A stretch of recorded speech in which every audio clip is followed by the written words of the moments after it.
Before I get to the subject at hand, I'd like to say a few words about Syria. A vigorous and important debate is underway in Congress and around kitchen tables all over America.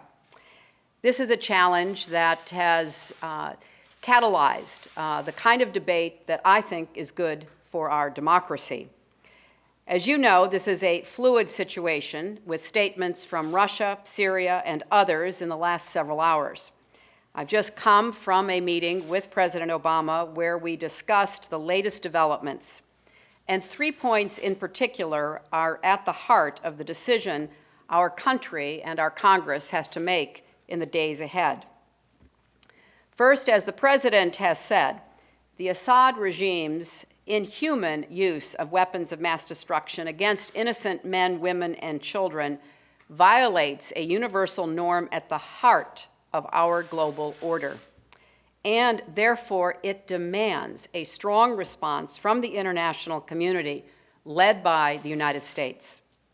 Second, the international community cannot ignore the ongoing threat from the Assad regime's stockpiles of chemical weapons, whether they are used again against Syrian civilians or transferred to Hezbollah or stolen by other terrorists.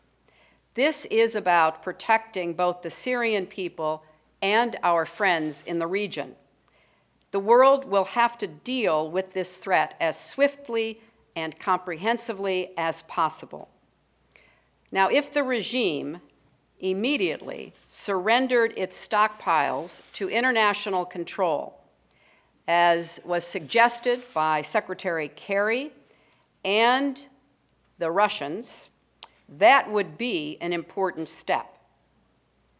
But this cannot be another excuse for delay or obstruction. And Russia has to support the international community's efforts sincerely or be held to account.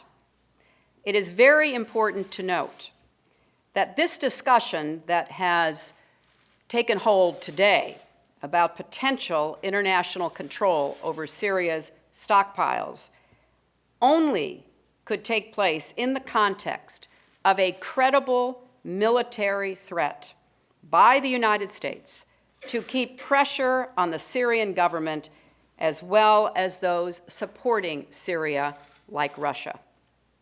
Third, as has been emphasized many times, and I did so as Secretary of State, the broader conflict in Syria is a threat to regional stability and security of our allies and partners, as well as a humanitarian catastrophe for the Syrian people and those neighboring countries attempting to absorb hundreds of thousands, now more than 2 million refugees.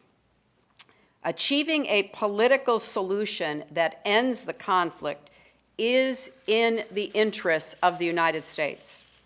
It will require an intense diplomatic effort guided by the roadmap that was agreed to by the international community in Geneva last year, in June of 2012. There was an agreement we hammered out that pointed the way forward. We need to get to the opportunity to begin such negotiations to move toward a resolution. The President and I discussed these challenges today. I will continue to support his efforts, and I hope that the Congress will as well.